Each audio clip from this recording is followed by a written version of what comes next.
ലോകത്ത് നമ്മൾ പല പരീക്ഷണങ്ങളും ചെയ്യാറുണ്ട്. ഞാൻ ഈ ഇടയ്ക്ക് ചെയ്ത ഒരു പരീക്ഷണമാണിത്. എൻ്റെ അമ്മൂമ്മ പണ്ട് എനിക്ക് പറഞ്ഞു തന്ന ഒരു വഴുതനങ്ങ മെഴുക്ക് പുരട്ടി. എങ്ങനെയൊക്കെ അതിനൊരു രീതിയും കാര്യങ്ങളൊക്കെ ഉണ്ട്. പിന്നെ അതിൻ്റെ ഇൻഗ്രീഡിയൻസ് ഒക്കെ വെറൈറ്റീസാണ്. നിങ്ങൾ ആരും ഉപയോഗിക്കാത്ത കുറച്ച് ഇൻഗ്രീഡിയൻസ് ഒക്കെയാണ് ഉപയോഗിക്കുന്നത്. അപ്പോൾ ചിലപ്പോൾ ചിലരൊക്കെ ഇത് ഉപയോഗിക്കുന്നുണ്ടാവാം. അപ്പോൾ ആ ഒരു മെഴുക്ക് പുരട്ടിയാണ് ഞാൻ നിങ്ങളുടെ മുന്നിൽ ഇന്ന് പരിചയപ്പെടുത്തുന്നത്. അപ്പോൾ നമുക്ക് വീഡിയോയിലേക്ക് ആദ്യം തന്നെ പോകാം. അതിനുവേണ്ടി നമുക്ക് ആദ്യം സ്റ്റൗ ഒന്ന് ഓണാക്കാം. അപ്പോൾ ഇവിടെ സ്റ്റൗ ഓണായിട്ടുണ്ട്. ഇനി നമ്മുടെ ചട്ടി നല്ലതുപോലെ ഒന്ന് ചൂടാവണം. ഇത് അമ്മൂമ്മ എൻ്റെ അടുത്ത് പ്രത്യേകം പറഞ്ഞു തന്നൊരു കാര്യമാണ്. ചട്ടി ചൂടായ ശേഷമേ എണ്ണ ഒഴിക്കാവൂ. ഇപ്പോൾ ചട്ടി നന്നായിട്ട് ചൂടായിട്ടുണ്ട്. ഇനി നമുക്ക് കുറച്ച് എണ്ണ ഒഴിച്ചു കൊടുക്കാം. ഞാനിപ്പോൾ ആവശ്യത്തിനുള്ള എണ്ണ ഒഴിച്ചിട്ടുണ്ട്. ഞാൻ ഒരു 2 വലിയ വഴുതനങ്ങയാണ് എടുത്തിരിക്കുന്നത്. ഇത് പച്ച കളറിലുള്ളതാണ് എടുത്തിരിക്കുന്നത്. നിങ്ങൾക്ക് വയലറ്റ് കളറിലുള്ളതും എടുക്കാം.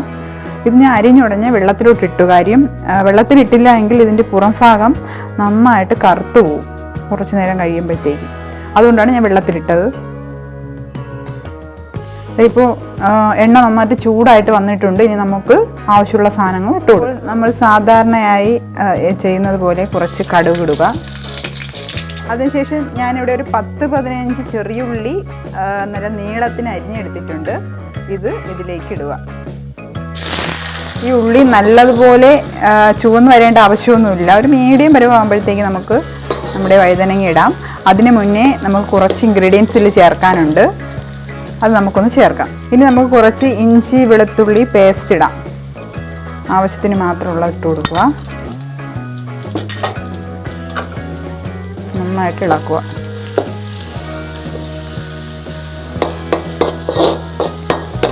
ഉള്ളി ഏകദേശം ഒരു പരുവായിട്ടുണ്ട്.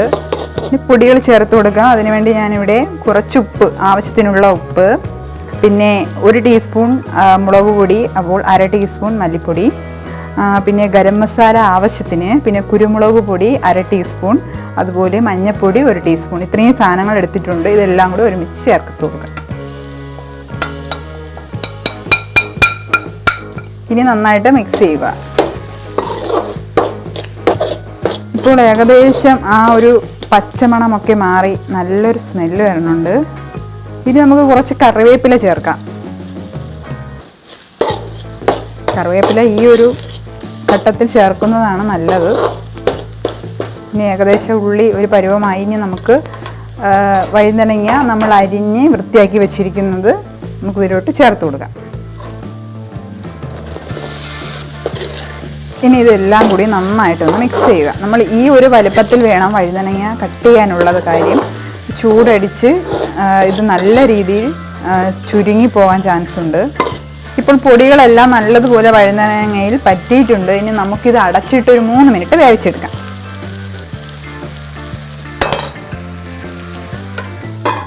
നമ്മുടെ വഴുതനങ്ങ മെഴുക്ക് പുരട്ടി ഇപ്പോൾ ഇവിടെ റെഡി ആയിട്ടുണ്ട്. നല്ല ഒരു സ്മെല്ലാണ് ഇത്.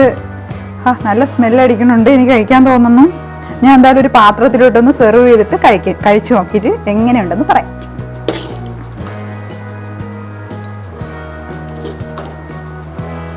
നല്ല മണമുണ്ട്. നിങ്ങളും ഇതുപോലെ ട്രൈ ചെയ്ത് നോക്കണം. നമുക്ക് ചപ്പാത്തിയുടെ കൂടെയും ചോറിൻ്റെ കൂടെയൊക്കെ കഴിക്കാൻ പറ്റിയ നല്ലൊരു ഡിഷാണിത്. ഞാൻ പറഞ്ഞില്ലേ, പണ്ട് കാലത്ത് എൻ്റെ അമ്മ എനിക്ക് പറഞ്ഞു തന്നതാണ്.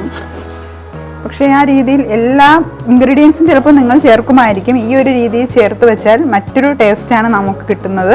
അപ്പോൾ എല്ലാവരും ട്രൈ ചെയ്യുക. എന്തായാലും ഞാനൊന്ന് ട്രൈ ചെയ്തിട്ട് പറയാം. അതായത് നല്ലൊരു പീസ് കിട്ടിയിട്ടുണ്ട്. കഴിച്ചിട്ട് പറയാം.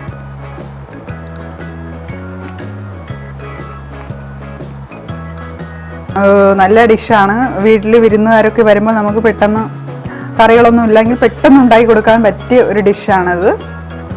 ഓക്കെ, അപ്പോൾ മറ്റൊരു ടേസ്റ്റി വിഭവമായി ഞാൻ ഇനിയും നിങ്ങളുടെ മുന്നിൽ എത്തുന്നതായിരിക്കും. Bye bye.